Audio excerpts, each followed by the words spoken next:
I am faculty in the Teaching, Learning, and Sociocultural Studies department. One course that I get to teach is called Planning Community Events and Recreation Programs. This is a class that historically, when I taught it in person, I was partnered with the Faculty Fellows program on campus.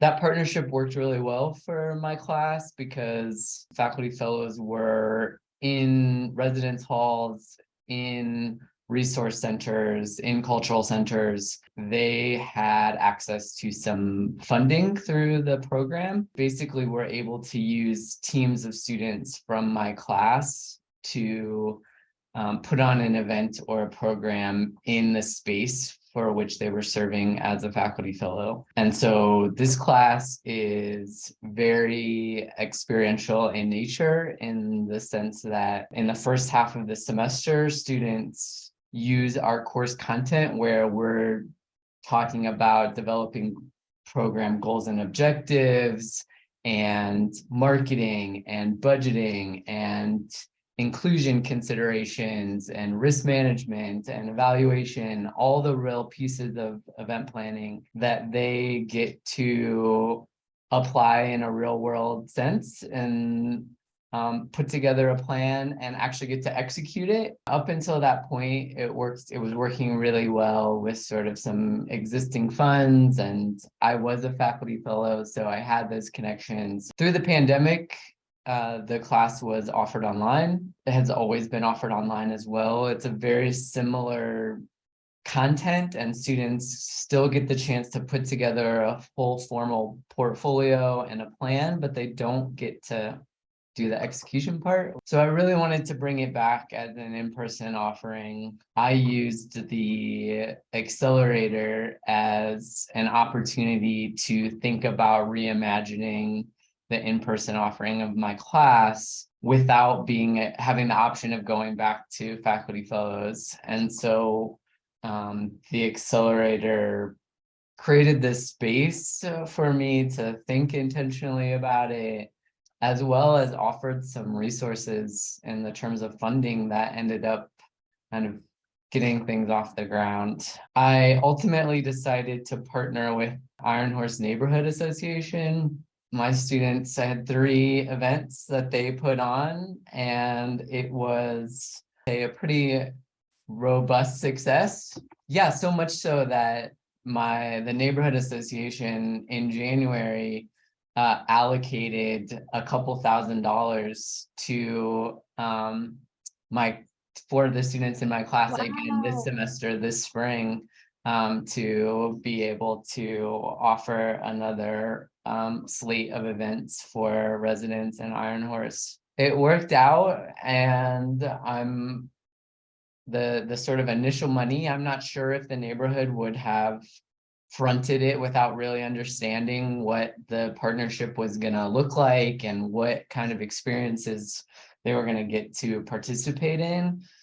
So the Accelerator funds enabled us to kind of pilot it and say, hey, this isn't going to cost the neighborhood any money, but we're going to get to have some fun events, basically. And then they saw what the partnership could be and allocated some of their own funding towards this semester. So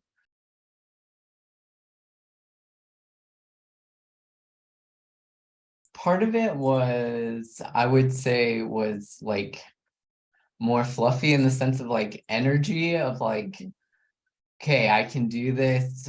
There's a reason that I have done experiential learning before, even though it is sometimes a pain and sometimes feels like a lot of extra work. So part of it was just like a vibe of other folks who was like a reminder of like, yeah, this is important and it is worth trying to figure out. I also would definitely point to one of my artifacts that I worked on was a team contract template, because in my class, students work in teams for basically the whole semester. And so Right? Lots of students come in with a lot, often negative kind of perceptions about group work. And especially when you're stuck with a group for 16 weeks, I worked on a team contract that really laid out modes of communication, expectations, accountability, even like how you're going to celebrate successes. And so yeah, so that was, and I've used it. So I used it last semester and I tweaked it a little bit and I'm using it again this semester. I do think that that has helped kind of set the tone. Again, was that time set aside to do something like that, which may not have happened otherwise as a semester gets going. And so, yeah, I really appreciated that the process focused in on artifacts. So yeah, that one I've incorporated. The other one that I did was kind of like a set of PowerPoint slides that were almost like a pitch to my potential partners. And so I did also use those at a neighborhood meeting to kind of say, okay, are we going to give this a shot? And it was pretty easy sell last year because I was like, it also comes with this funding. So yeah, walking away with something with a couple of tangible things was really beneficial too. So I actually just had a group of 4 students from last semester come to my class this semester. I can kind of capture a few of the things that they spoke to was like the fact that this class really is oriented around real stakes, like real life application where the work that they do is going to impact other people outside of the classroom and our space and beyond their grade, right? Really upped the investment level for students. So that's one thing that I would definitely point to. Also, because the students and the teams of students have access to a budget and a certain degree of sort of autonomy and creative freedom, that they are able to kind of get bought in or buy themselves into the project and really, right, like the success or not of their events is really up to them. And at some point in the semester that clicks and they realize like I'm not going to swoop in and save them if they don't do what they need to do to pull it off. Obviously there's always varying degrees of success, but even the groups who maybe don't do everything perfectly, in some cases like the learning experience of like reflecting on those areas that like I tried to tell them are important, but they don't necessarily take to heart until right after the fact. And then like, oh yeah, maybe Matt did tell us that we should do that, but it doesn't actually resonate or sink in as a lesson learned until they go through it. Collective kind of community vibe that's created in that class that I'm not able to artificially replicate in other courses that where students aren't going through an experience like that. And part of my goal, I try to frame the experience that they have in the class and even the artifact, the portfolio that they develop by the end of the semester as like real career development opportunities and skill building and competencies that they can include in their resumes and when they're interviewing and such. So yeah, my plan is to try to even push that to the next level with actually like draft some portions of a resume or examples of things they could speak to in an interview based on the experience they have in my class.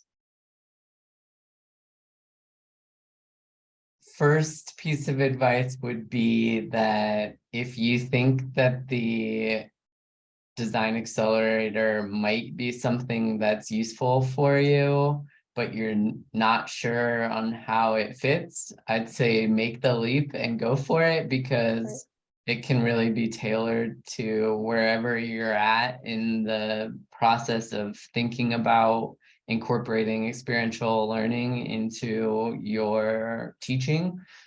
I'd also say trust the process, especially at the beginning, and know that it is going to translate into very practical and tangible and individualized processes and artifacts for you wherever you're at in the process. Acknowledge the extra work that comes along with teaching in an experiential way. Be strategic about partnerships and opportunities that may lessen that burden through connections that you may already have. Yeah, paths of where resistance might be a little bit lower, or you might have access to resources where, yeah, to get things off of the ground, to not feel like you have to invest in whatever might be the ideal situation, but to be realistic about taking little steps or finding partnerships that are easier, and letting that kind of letting yourself build on those things. And don't let, what do they say, don't let the perfect be the enemy of the good, as an example.